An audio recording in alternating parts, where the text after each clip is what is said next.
तो डिस्कस करते हैं जल्दी जल्दी जी।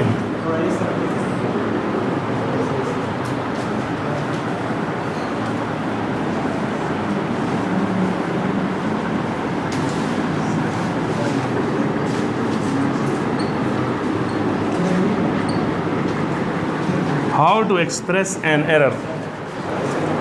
देखें, आपको पता होना चाहिए कि एरर क्या चीज़ है। Error is the difference between measured value and actual value, और मेजर्ड वैल्यू का डिफरेंस है।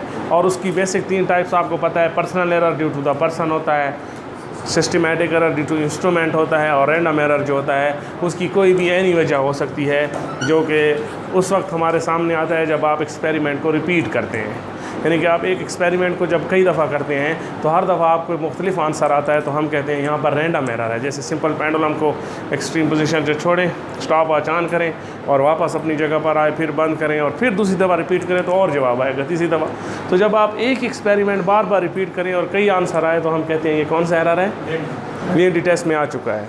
The error which arises repeatedly in measurement, तो कौन सा कहलाता है?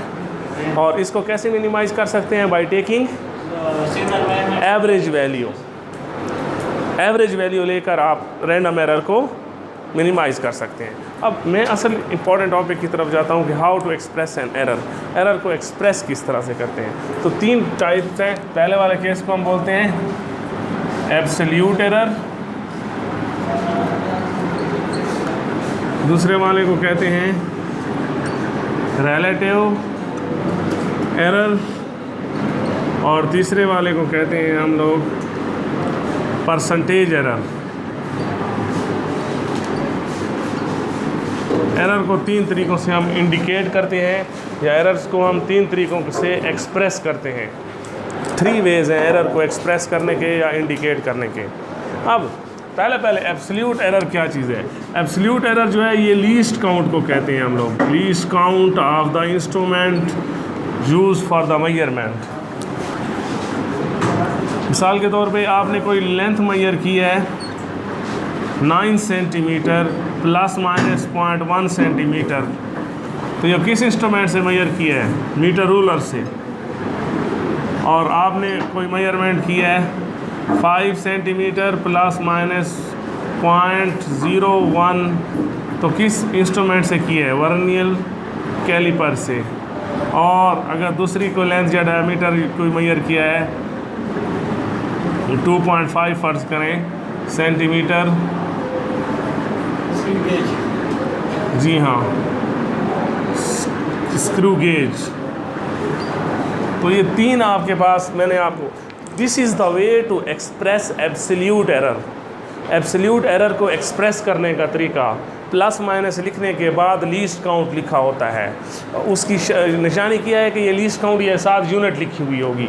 रिलेटिव और परसेंटेज एरर की यूनिट नहीं होती, इसकी यूनिट होती है। तो ये आपके पास, इसको हम कहते हैं कि this is the absolute errors, यानी कि इन डिफरेंट मेजरमेंट्स। ठीक है। और एब्सोल्यूट एरर की इम्पोर्टेंस क्या है? एब्सोल्यूट एरर जो है लीस्ट काउंट है, this is the reciprocal of precision. Precision जो है वो लीस्ट काउंट या एब्सोल्यूट एरर का रेसिप्रोकल है। इसका मतलब है, प्रिसीजन का क्या मतलब है? Precision is the reciprocal of least count और मैग्नीट्यूड ऑफ एरर। यानी कि आपकी जो मेजरमेंट में एरर की मैग्नीट्यूड होती है वो जितनी कम होगी रिज़ल्ट उतना अच्छा प्रिसाइज होगा, और एरर की मैग्नीट्यूड जितनी ज़्यादा होगी तो रिज़ल्ट लेस प्रिसाइज होगा। तो ज़ाहिर बात है लीस्ट काउंट जितना छोटा होगा तो आपका एब्सोल्यूट एरर उतना कम होगा कि नहीं? आप जितना छोटा लीस्ट काउंट रखेंगे तो उतना कम भूलेंगे ना। देखें, आप मीटर रूलर में कितना भूल रहे हैं? 1/10 ऑफ सेंटीमीटर, यहाँ 1/100 ऑफ सेंटीमीटर, यहाँ 1/1000 ऑफ सेंटीमीटर। तो यहाँ आप कम से कम गलती करेंगे तो आप बहुत प्रिसाइज रहेंगे, और जब प्रिसाइज रहेंगे तो ज़ाहिर सी बात है रिज़ल्ट्स भी आपस में करीब करीब होंगे। देखिए, अगर इस रो के जितने भी स्टूडेंट्स बैठे हैं इनको 1 लाख रुपीज़ दिए गए हैं और उनमें 10 के नोट्स हैं, 10 रुपए के नोट हैं, और उनके पास 100 के नोट हैं, उनके पास 1000 के नोट हैं, उनके पास 5000 के नोट हैं। इनका लीस्ट काउंट कितना है? 10 रुपये।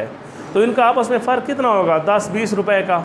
एक नोट, 2 नोट भूलें उस लाइन का फ़र्क कितना होगा, 100 200 का, उसका 1000 2000 का, उसका 5000 10000 का। तो जितना बड़ा लीस्ट काउंट होता है वैल्यूज़ आपस में उतनी दूर दूर होती हैं और प्रिसीजन ख़राब होती है। और प्रिसीजन का दूसरा मतलब क्या चीज़ है, this is the consistency of results with each other. Results की आपस में कंसिस्टेंसी, यानी कि मेजरमेंट्स जो आप करते हैं उनके जो रिज़ल्ट्स आते हैं वो आपस में जितने करीब करीब होंगे तो आपके रिज़ल्ट उतने अच्छे प्रिसाइज होंगे। तो इसका मतलब है ये इन्फॉर्मेशन हमें कहाँ से मिलेगी, लीस्ट काउंट से मिलेगी। तो इन रिज़ल्ट में अच्छा प्रिसाइज रिज़ल्ट कौन सा होगा, दूसरे नंबर पे, तीसरे नंबर पे। और मेजरिंग टेप है तो और भी कम प्रिसाइज होगा। बात की समझ आ रही है। तो ये this is the way to express absolute error, and absolute error is actually least count, and this is the reciprocal of precision. Larger the least count smaller will be precision, smaller the least count larger will be the precision, and results will be far away from each other. तो results आपस में जितने दूर दूर होंगे कम precise होंगे, जितने करीब करीब होंगे।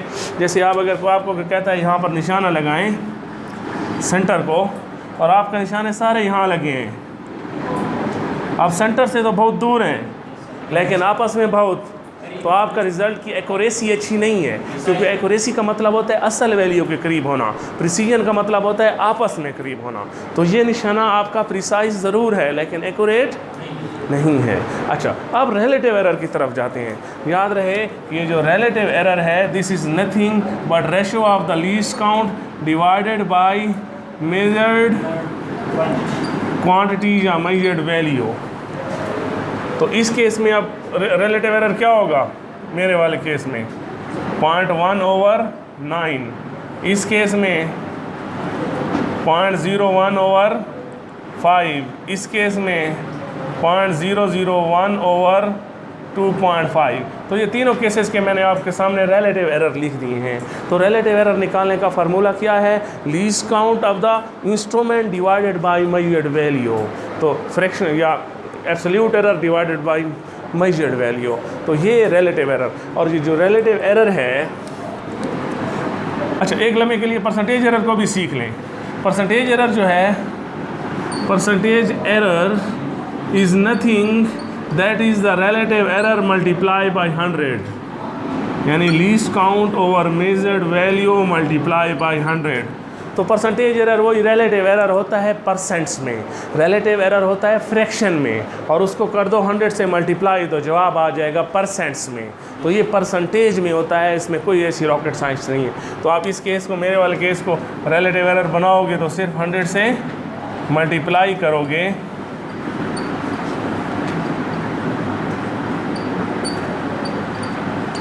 तो ये परसेंटेज एरर भी आपके परसेंटेज में आंसर आना शुरू हो जाएंगे। तो परसेंटेज एरर और रिलेटिव एरर की आपको कंसेप्ट समझ आ गया। मतलब है रिलेटिव एरर का क्या कंसेप्ट है, this is the error relative to the measured value. Measured value के हिसाब से ये एरर है। मतलब है यानी कि जब आप एब्सोल्यूट एरर की बात करते हैं तो वो लीस्ट काउंट है, उसका मेजर्ड वैल्यू से कोई ताल्लुक, हाँ ऐसा ज़रूर है, जितना छोटा लीस्ट काउंट रखोगे तो उतनी थोड़ी वैल्यू मेजर करोगे। यानी कि अगर आप स्क्रू गेज सेलेक्ट करते हो तो कोई स्क्रू गेज के ज़रिए यहाँ से लेकर जीपीओ का फासला मेजर कर सकते हो स्क्रू गेज के ज़रिए। तो स्क्रू गेज तो छोटे छोटे डिस्टेंस के लिए होता है। तो जब आप छोटे लीस्ट काउंट का इंस्ट्रूमेंट सेलेक्ट करते हैं तो इसका मतलब है आपने थोड़ी क्वांटिटी मेजर करनी है, और जब बड़े लीस्ट काउंट का इंस्ट्रूमेंट सेलेक्ट करते हैं तो इसका मतलब है आपने एक बड़ी क्वांटिटी मेजर करनी है। ये कॉमन सेंस की बात है, वरना लीस्ट काउंट होता है हर इंस्ट्रूमेंट का, उसका मेजर्ड वैल्यू से रिलेशन नहीं होता वो लीस्ट काउंट। अगर आप लीस्ट काउंट को मेजर वैल्यू से रिलेट करके देखें फिर उसको हम रिलेटिव एरर कहते हैं, रिलेटिव एरर। तो रिलेटिव एरर जो है ये this is reciprocal of accuracy relative error. या इसको उलट कर दें रिलेटिव एरर के फार्मूले को, तो ऊपर मेजर्ड वैल्यू और नीचे लीस्ट काउंट नहीं आ जाएगा।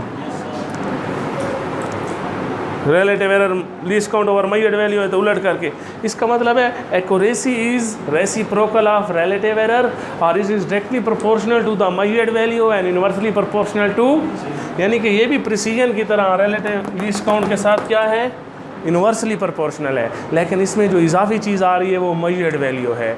यानी कि आप जितनी बड़ी मेजर्ड वैल्यू रखोगे, जितनी बड़ी मेजर्ड वैल्यू रखोगे, तो अब आपके पास चांस ये है कि आपकी एक्यूरेसी अच्छी होगी मेजरमेंट की। बात समझ आई है ना। जैसे मिसाल के तौर पे मैं आपको एग्जांपल दे देता हूँ। यहाँ पर अगर एक बंदे ने कोई लेंथ मेजर की है 10 किलोमीटर इस लीस्ट काउंट पे, और दूसरे ने मेजर की है 10 सेंटीमीटर या 100 सेंटीमीटर 0.1 लीस्ट काउंट पे,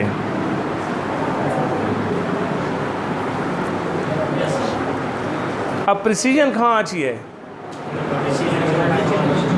नीचे वाला रिजल्ट मोर प्रिसाइज है। और ये आप एक्यूरेसी को चेक करने के लिए क्या करोगे, 1 सेंटी कितना होता है और 10 किलो कितना होता है, तो ये कितना हो जाएगा?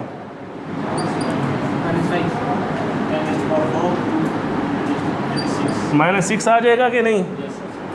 और अगर आप इसको परसेंटेज एरर में, ये रिलेटिव एरर निकाला है मैंने, और अगर आप इसको परसेंट एरर में कन्वर्ट करें तो 100 से ज़रा मल्टीपल करोगे तो 10 की ताकत 4% आ जाएगा ना, यानी 1/10,000%।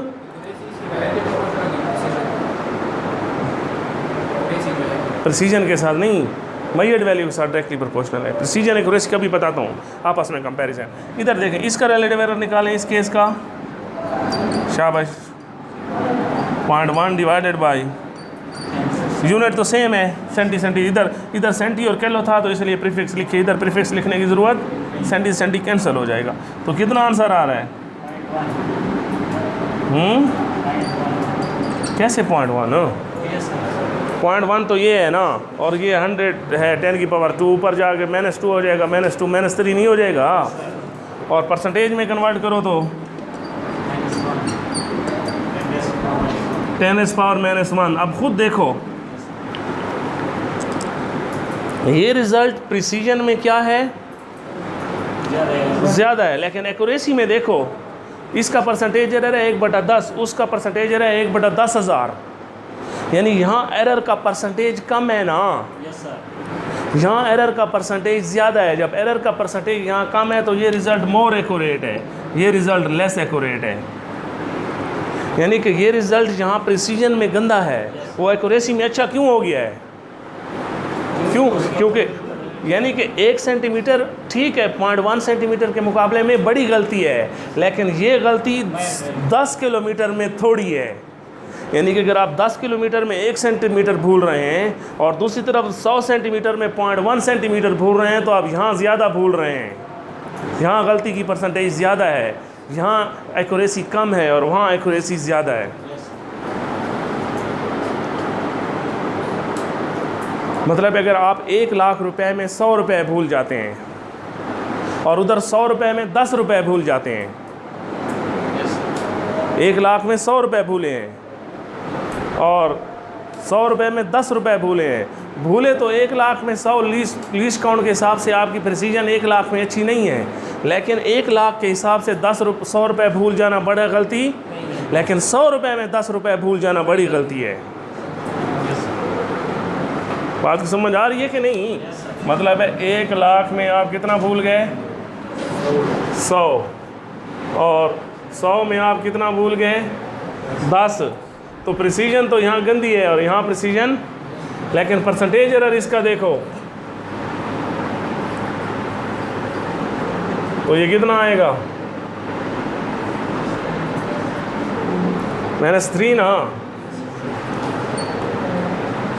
देखो यहाँ पर आपकी प्रिसीजन क्या है? गंदी है, लेकिन एक्यूरेसी अच्छी है कि नहीं? तो बस accuracy is measure of relative error, it is the reciprocal of relative error. Relative error का जिक्र आना चाहिए आपके जहन में एक्यूरेसी का, तो आप एक्यूरेसी की बातें कर सकते हैं और उस सेंस में जो है आप क्वांटिटी के रिलेटेड MCQs कर सकते हैं। मतलब है अगर आपको कोई कहता है ये 10.0, 100.0, अब इसमें प्रिसाइज रिजल्ट कौन सा है? पॉइंट के बाद लीस्ट काउंट होता है, प्रिसाइज इक्वल है, लेकिन एक्यूरेट कौन सा है? इसमें मैयड वैल्यू ज़्यादा है, इस तरह भी आ सकते हैं MCQs। यानी कि एक बंदे ने इस तरह लिखा और इस तरह लिखा, ये पॉइंट के बाद ही लीस्ट काउंट चल रहा होता है, समझ आ रही है कि नहीं? तो ये आप मैयड वैल्यू के हिसाब से एक्यूरेसी पे सोचा करेंगे और लीस्ट काउंट के हिसाब से, मतलब अगर किसी ने यूँ लिख दिया, आप प्रिसाइज कौन सा है? कुछ पहले पढ़ रहा है, मेरे तो पढ़ रहा है 12। अच्छा, तो उसके बाद मैं सिग्निफिकेंट फिगर्स की तरफ मूव करता हूँ। यानी कि हम लोगों ने ना सिर्फ एक्सप्रेस्ड एरर को पढ़ा है, बल्कि हम लोगों ने प्रिसीजन और एक्यूरेसी को भी पढ़ लिया है। और एक दफ़ा बात को रिपीट करता रहूँ, एक्यूरेसी का क्या मतलब है? When result is near to the actual value, जब एक्चुअल वैल्यू के साथ करीब करीब रिज़ल्ट होगा तो आपके पास एक्यूरेसी ज़्यादा होगी। यानी कि जब रिलेटिव एरर या परसेंटेज एरर कम होगा, यानी कि इसका परसेंटेज एरर अगर 1% है, इनका 2% है, इनका 3% है, इनका 4% है, तो ये 1% गलत हैं, तो ये असल वैल्यू के करीब हैं, ये 2% गलत हैं, ये ज़्यादा दूर हैं, वो ज़्यादा दूर, वो उससे ज़्यादा दूर। तो जितना परसेंटेज एरर ज़्यादा होगा आप एक्चुअल रिज़ल्ट से दूर होंगे और एक्यूरेसी ख़राब होगी। जितना परसेंटेज एरर कम होगा आप एक्चुअल रिज़ल्ट के करीब होंगे और आपकी एक्यूरेसी अच्छी होगी। यानी कि निशानाबाजी के हिसाब से अगर आपके निशाने यहाँ लगे, आप असल के तो करीब करीब लगे हैं लेकिन आपस में।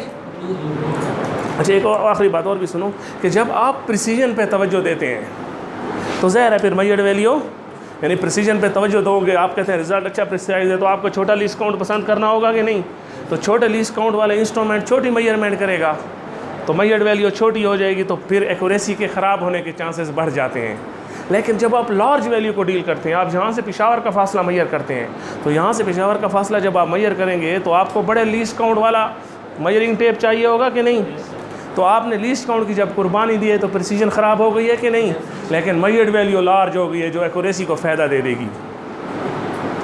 तो इसका मतलब है प्रिसीजन और एक्यूरेसी यूजुअली एक दूसरे के साथ इन्वर्सली प्रोपोर्शनल होते हैं। जब आप प्रिसीजन पे तवज्जो देते हैं तो एक्यूरेसी ख़राब हो जाती है, और जब आप एक्यूरेसी पे तवज्जो देते हैं तो बाज़ औक़ात ऐसा भी होता है कि प्रिसीजन भी अच्छी होती है और एक्यूरेसी भी हो सकती है, और दोनों गंदी भी हो सकती हैं। इन टेस्ट में MCQs आ चुका है कि अगर जी की वैल्यू है 10 ± 2 मीटर पर सेकंड स्क्वायर, तो ये रिज़ल्ट प्रिसाइज है या एक्यूरेट है, या दोनों नहीं है, या दोनों है।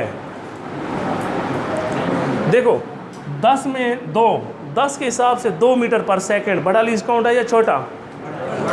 तो इसका मतलब है प्रिसीजन अच्छी, और परसेंटेज निकाल लो, 2/10 ज़रा 100, 20% जवाब आ जाएगा कि नहीं? 20%। अब 20% बड़ी गलती है या छोटी? तो इसका मतलब है इसकी एक्यूरेसी भी अच्छी नहीं है और प्रिसीजन भी अच्छी। और आपकी बुक में एक MCQs दिया गया है जिसमें टेबल वाला जी की वैल्यूज़ दी गई हैं और पूछा गया है कि वो रिज़ल्ट बताओ जो एक्यूरेट ना हो लेकिन प्रिसाइज। तो उसमें एक वैल्यू दी गई है जिसमें जी की वैल्यूज़ इस तरह दी गई हैं, ये 9.41 फ़र्ज़ करें, नहीं 8.41, 8.43, इस तरह 8.44, बड़ी करीब करीब है आपस में, लेकिन जी की वैल्यू जो असल है उससे तो ये वैल्यूज़ प्रिसाइज हैं लेकिन एक्यूरेट। और अगर जी की वैल्यू ऐसी आ जाए 9.7, 9.8, 9.6, तो अब आपस में फ़र्क 0.1 का है। यहाँ तो थोड़ा फ़र्क है ना, 0.01, 0.03, 0.04 का फ़र्क है। यहाँ अब आपस में फ़र्क ज़्यादा है लेकिन असल वैल्यू के साथ, तो ये रिज़ल्ट एक्यूरेट हैं लेकिन प्रिसाइज। एक दफ़ा और एग्जांपल दे के भी समझा दिया ताकि आपका ईमान और मजबूत हो जाए। सही है, अब आगे जाता हूँ, बता दूँ।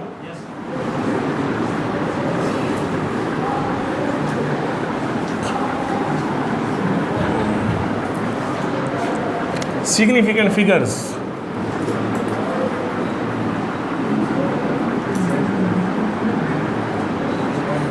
अब जो जिस टॉपिक को डिस्कस करने जा रहे हैं उसका नाम सिग्निफिकेंट फिगर्स है।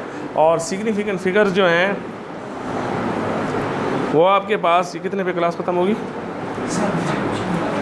अच्छा, सिग्निफिकेंट फिगर। अच्छा, एक बात, सिग्निफिकेंट फिगर से पहले हम लोग एक और बात को भी डिस्कस कर लेते हैं जिसको हम कहते हैं राउंडिंग ऑफ डेटा। इससे MCQs भी आते रहते हैं। डेटा को राउंड ऑफ करना, फिर हम सिग्निफिकेंट फिगर्स की तरफ चले जाएंगे। सिग्निफिकेंट फिगर्स का ताल्लुक वंस अगेन प्रिसीजन के साथ होगा। मैं सिग्निफिकेंट फिगर्स को प्रिसीजन से रिलेट करूँगा। बहरहाल पहले राउंडिंग ऑफ डेटा। अब राउंडिंग ऑफ डेटा को देखो, मिसाल के तौर पे एक डिजिट है ये, अब देखना ये है कि आपने इसको राउंड कितने तक करना है। याद रखें ये आपके पास यूनिट है, ये 100 है, इसको हम बोलते हैं यूनिट 1/10।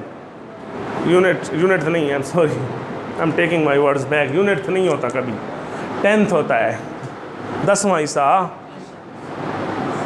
1वां हिस्सा तो नहीं होता, 10वां हिस्सा होता है। तो इसको कहते हैं 10th, इसको बोलते हैं 100th, इसको बोलते हैं 1000th। यानी इनके साथ TH लगता है और इनके साथ वो नहीं लगता, यूनिट 100 वही चलते हैं। यानी कि ओवरऑल ये डिजिट कितने में है आप मुझे बताओ। ये 10 के साथ रिलेटेड है, 100s में है या 1000 में है?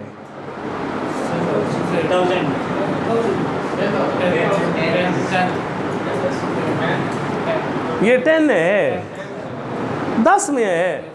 आपको पता है 2 डिजिट वाला नंबर 10 के करीब होता है, ये नियर 10 है। यानी 10, 20, 30, 40 इसको हम कहते हैं 10s में है, ये 10s में है, 100s में नहीं है। अगर एक और नंबर इधर होता तो फिर ये 100s में होता। 15 रुपये 10s में आ रहे हैं ना, उस सेंस में 10 के करीब आ रहे हैं, तो इसको हम 10s में कहते हैं। अब आपको कोई कहता है कि इसको 10 में राउंड ऑफ करो, या 10th पे राउंड ऑफ करो, या 100th पे करो, वो बता देगा। तो राउंड ऑफ करने के लिए एक बात और भी सुन लो, राउंड ऑफ करने का मतलब ये होता है कि उस चीज़ को आप नियर वैल्यू में ले आएँ आसानी के लिए। मतलब किसी बंदे ने आपके कितने पैसे देने हैं, 15.32 इतने आपके पैसे देने हैं, किसी हिसाब में आए हैं, तो आप उसको कहते हैं राउंड फिगर में मुझे दे दो, राउंड फिगर में। अब इसको आपने राउंड करना है। राउंड करने के लिए शर्त है आखिरी डिजिट अगर 5 से छोटा है तो उसको वैसे हटा दें। तो ये सारे 5 से छोटे हैं, ये सब हट जाएंगे। तो इसका मतलब है वो आपको कितने पैसे देगा, 15 रुपये देगा। जिस डिजिट को हटाया जाता है उसकी जगह 0 लिखा जाता है, तो लोग 0 नहीं लिखते, इसका मतलब भी वही 15 ही है। समझ आ रही है कि नहीं? लेकिन अगर ये होता 15, 8, 7, 6, आपके इतने पैसे इसने देने थे, तो राउंड अप अगर डिजिट 5 से ऊपर है जिसको ड्रॉप कर रहे हैं वो तो ड्रॉप हो जाएगा, उससे अगले वाले में 1 जमा करेंगे, तो ये 8 हो जाएगा, 9 हो जाएगा। अब वो आपको कितने रुपए देगा, मतलब है 15.321 15 के करीब है, लेकिन 15.876 16 के करीब है, 16 के करीब है। बात की समझ आ रही है कि नहीं? अब तीसरी बात, अब किसी ने लिखा है 15.467 चलो इनकी डिमांड पे एग्जांपल आ गई है 15। अब ये चला जाएगा, क्या कर जाएगा, 7 चला जाएगा, क्या कर जाएगा। अब 5 जब चला जाएगा तो आपको पता है। अच्छा एक बात और, 5 अगर अंदर कहीं आ जाए अंदर, तो इवन आड का नहीं सोचते, हर सूरत में इजाफा करते हैं। तो इधर हर सूरत में इजाफा करेंगे, ये 16 ही है, ये 16 ही हो गया। अच्छा अब चौथी एग्जांपल, ये अगर ये होता 15.45, अब आखिरी डिजिट क्या है, 5 है, उससे पहले क्या है, इवन है या आड, तो इवन की सूरत में इजाफा नहीं करते, और फिर ये 5 से छोटा है तो ये 15 ही रहेगा। लेकिन अगर ये होता 15.35, तो आखिर में 5 है और उसके आगे आड है, तो आड की सूरत में इजाफा करते हैं, लेकिन रहेगा ये भी 15। मैं मैक्सिमम वैल्यू तक राउंड ऑफ कर रहा हूँ ना। अच्छा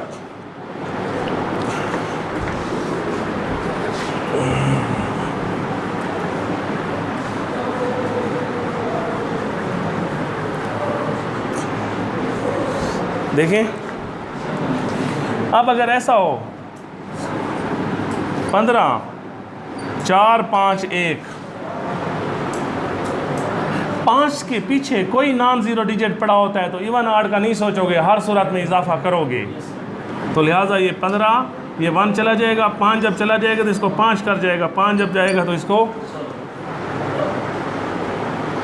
यानी कि अगर ये यूं होता 15 4 5 0, 5 के पीछे 0 है, फिर आड इवन को देखेंगे और 5 के पीछे नॉन ज़ीरो है, यानी कि 5 अंदर कहीं आ जाए या उसके पीछे नॉन ज़ीरो डिजिट पड़ा हो, फिर इवन आड को नहीं, हर सूरत में इजाफा करेंगे।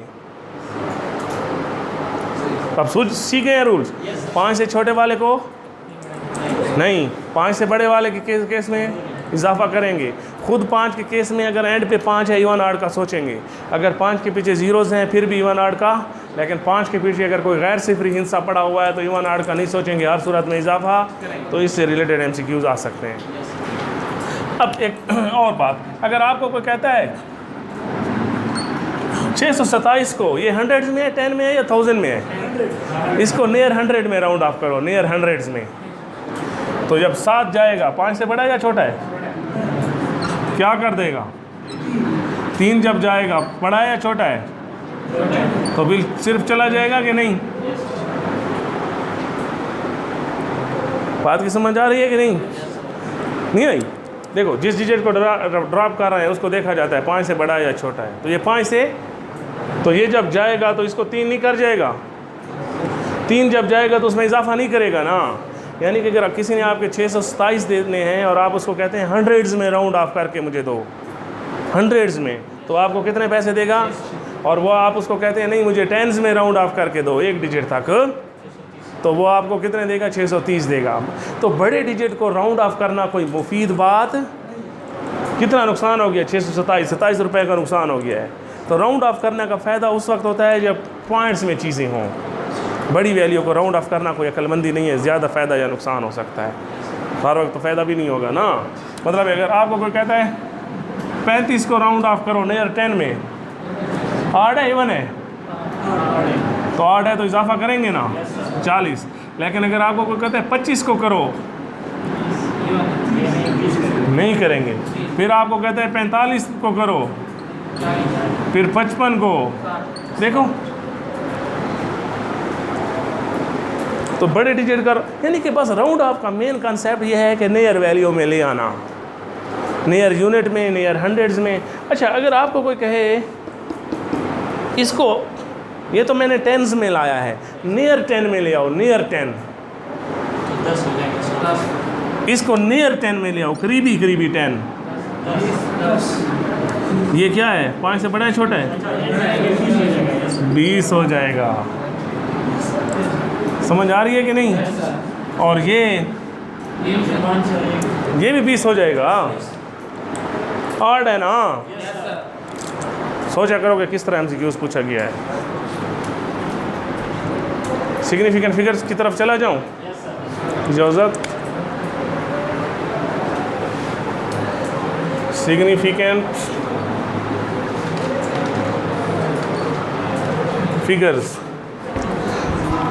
बच्चों सिग्निफिकेंट फिगर्स की जहाँ डेफिनेशन का ताल्लुक है तो वो आपको तो भी है, बहुत सिंपल है कि in a measurement accurately known digits and first doubtful digit, जितने भी सही तौर पे मालूम हिस्से होते हैं और पहला मशकूक हिस्सा क्या कहलाता है? अच्छा, इसकी फिजिक्स को बाद में डिस्कस करेंगे, पहले इसके रूल्स डिस्कस करते हैं, उसमें इसकी फिजिक्स फिर क्लियर हो जाएगी आपको। रूल्स का क्या मतलब है? यानी कि rules to identify whether a digit is significant और नॉट। तो पहला जो रूल है वो ये है कि all non zero digits are significant figures. दूसरा, रूल्स अबाउट ज़ीरोज़ के मुतालिक कवानीन। तो बच्चों ज़ीरोज़ के मुतालिक मैं 3 कवानीन बनाता हूँ। ज़ीरोज़ ज़ाहिर 2 ही किस्म के डिजिट होते हैं, ज़ीरो और नॉन ज़ीरो। ज़ीरो की अपोजिशन को देखा जाएगा। पहले केस में जो मैं बता रहा हूँ, अगर ज़ीरो लेफ़्ट साइड पे है, नॉन ज़ीरो डिजिट के लेफ़्ट साइड पे है, तो ऐसी सूरत में ये ज़ीरो सिग्निफिकेंट नहीं होते। एग्जाम्पल से पता चल गया आपको, लेफ़्ट मोस्ट वाले ज़ीरो सिग्निफिकेंट नहीं होते। अगर पॉइंट नहीं है तो वो ऐसे लिखे होते हैं, अगर है तो वो डेसिमल की पोजीशन बता रहे होते हैं। बी पॉइंट, दरमियान वाले ज़ीरो सिग्निफिकेंट होते हैं। ये होते हैं, टिक का मतलब है होते हैं और क्रॉस का मतलब है नहीं होते, समझते जाओ। यानी कि लेफ़्ट साइड वाले ज़ीरो सिग्निफिकेंट, लेफ़्ट मोस्ट पे जो ज़ीरोज़ होते हैं नॉन ज़ीरो के लेफ़्ट मोस्ट पे वो सिग्निफिकेंट, और नॉन ज़ीरोज़ के जो बीच में ज़ीरोज़ होंगे वो सिग्निफिकेंट, और नॉन ज़ीरो तो हर सूरत में सिग्निफिकेंट फिगर्स होंगे। लिहाजा इसमें कितने हैं कुल? 2, इसमें 2, इसमें कितने हैं? 3, इसमें 4, इसमें 4। इस तरह MCQs आ सकते हैं, कई दफ़ा आ भी चुके हैं। Case number C. Case number C में अब किसकी बारी रह गई है? लेफ़्ट वाले हो गए, दरमियान वाले हो गए। केस नंबर सी में ट्विस्ट है, इसको आपने समझना है। अब पहली बात, अगर ज़ीरो है राइट साइड पे, ना पॉइंट लिखा हुआ है, यानी कि डेसिमल फ्रैक्शन नहीं है, अंडरस्टूड डेसिमल पॉइंट है। इसमें अंडरस्टूड डेसिमल पॉइंट इधर है, जिसको हम लिखते नहीं हैं, इसको कहते हैं अंडरस्टूड डेसिमल। अगर डेसिमल पॉइंट अंडरस्टूड है तो ऐसी सूरत में ज़ीरो सिग्निफिकेंट नहीं होते, ये ज़ीरो सिग्निफिकेंट नहीं होते। यानी कि आपको ना पॉइंट नज़र आए ना यूनिट हो। यूनिट है तो इसका मतलब है वो मेजर्ड वैल्यू है, तो मेजर्ड वैल्यू के केस नहीं है। और पॉइंट भी, इसका ये पहला पार्ट था। दूसरा, अगर पॉइंट नज़र आ गया, पॉइंट नज़र, तो ऐसी सूरत में डिजिट ज़रूर सिग्निफिकेंट होते हैं, क्योंकि ये जो पॉइंट नज़र आ रहा है तो ये प्रोबेबली लीस्ट काउंट की इंफॉर्मेशन दे रहा होता है। तो लिहाजा अगर डेसिमल फ्रैक्शन है और उसमें ज़ीरोज़ नज़र आ रहे हैं तो इस सूरत में, या इस तरह है ये, बस पॉइंट आपको नज़र आए, पॉइंट मौजूद हो, चाहे आखिर में क्यों ना डाला हुआ हो, तो ऐसी सूरत में ज़ीरो सिग्निफिकेंट होते हैं, ज़ीरो सिग्निफिकेंट डिजिट होते हैं। समझ आ रही है कि नहीं?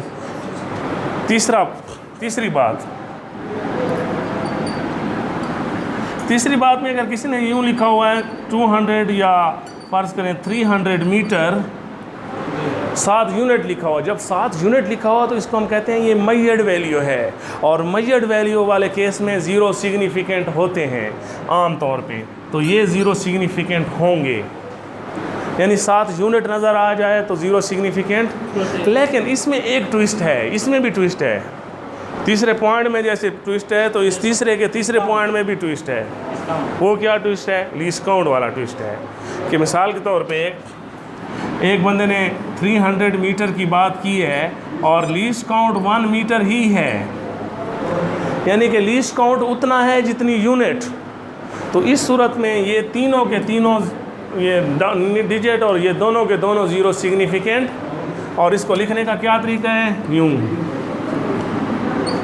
साइंटिफिक नोटेशन वाला ऐसा सिग्निफिकेंट नहीं होता। समझ आ रही है? और अगर लीस्ट काउंट आपके पास आ जाता है 10 मीटर, तो 10 मीटर का मतलब ये है कि ये 10 मीटर तक कम से कम मेजर कर सकता है। फिर इस 300 को लिखने का क्या तरीका है?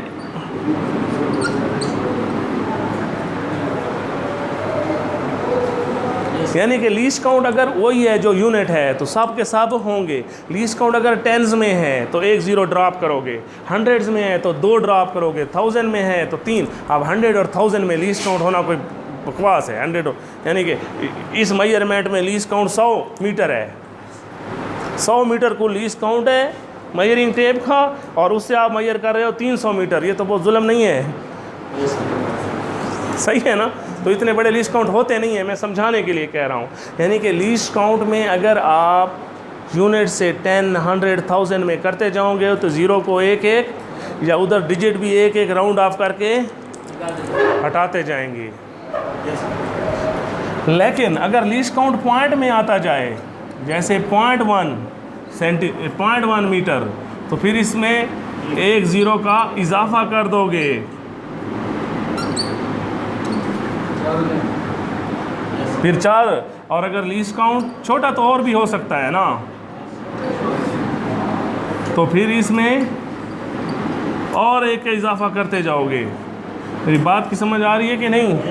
यानी कि लीस्ट काउंट 1/10 है तो 1 ज़ीरो और से लगाओ, 1/100 है 1 और लगाओ, 1/1000 है 1 और लगाओ। 1000 होता तो इधर कैसे करेंगे सर? मैं कैसे करेंगे? 1000 होगा सर। क्या थे 1000? लीस्ट काउंट 1000 हो सर, 1000 लीस्ट काउंट हो 1000 के आपने कुल 300 मैयर करना है, उसमें आप ऐसा apparatus बना रहे हैं जो कम से कम 3000 नापता है। यानी कि अगर आप ऐसा कर रहे हैं कि हाथी को मैयर करने के लिए चम्मच उठा रहे हैं, या चूंटी को मैयर करने के लिए आप जो है वो ट्रैक्टर वाला कांटा नहीं होता जिस पे वो कंडा लिखा होता है, कंप्यूटर कांटा उठा रहे हैं, चूंटी को रखते हो गए कितने मन की है, तो आपने इस चीज़ को देखना होता है कि लीस्ट काउंट किस सेंस में है। यानी कि एक इंस्ट्रूमेंट का लीस्ट काउंट कम से कम वो कितना नापता है आपके हिसाब से? 1000 आपके हिसाब से वो कम से कम नापता है, और आप उससे मैयर करते हैं सिर्फ 300। कैसे कर सकते हैं? नहीं कर सकते। तो ये मेरी बात की समझ आ रही है कि नहीं? देखो ना, अगर इधर मैं एग्जांपल दूँगे, एक बंदे ने किया है 8000 किलोग्राम।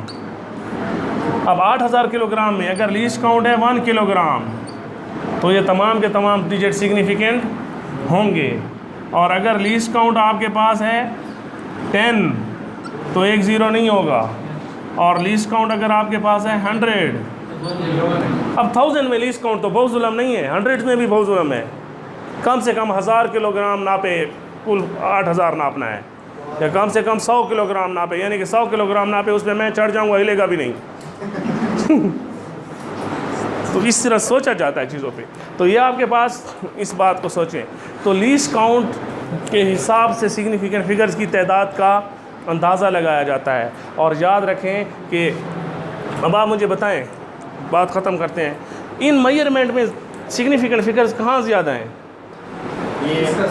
और प्रिसीजन वाली बात जहन में ले आए, सबसे अच्छा प्रिसाइज रिजल्ट किस केस में है? 0.01। तो इसका मतलब है जितना लीस्ट काउंट कम होगा तो हमें पता है प्रिसीजन उतनी, और सिग्निफिकेंट फिगर्स की तादाद भी उतनी ज़्यादा होगी। लिहाजा अगर मैं यहाँ पर लिख लूँ कि number of significant digit is directly proportional to precision and inversely proportional to least count, ये अच्छी कंक्लूजन है। एमसीक्यूज आ सकता है कि इनमें अच्छा प्रिसाइज रिजल्ट बताओ, अच्छा प्रिसाइज रिजल्ट जिसमें सिग्निफिकेंट फिगर इतने। बात की समझ आ रही है कि नहीं? तो प्रिसीजन इम्पॉर्टेंट है, और प्रिसीजन में लीस्ट काउंट को देखा जाता है। What happen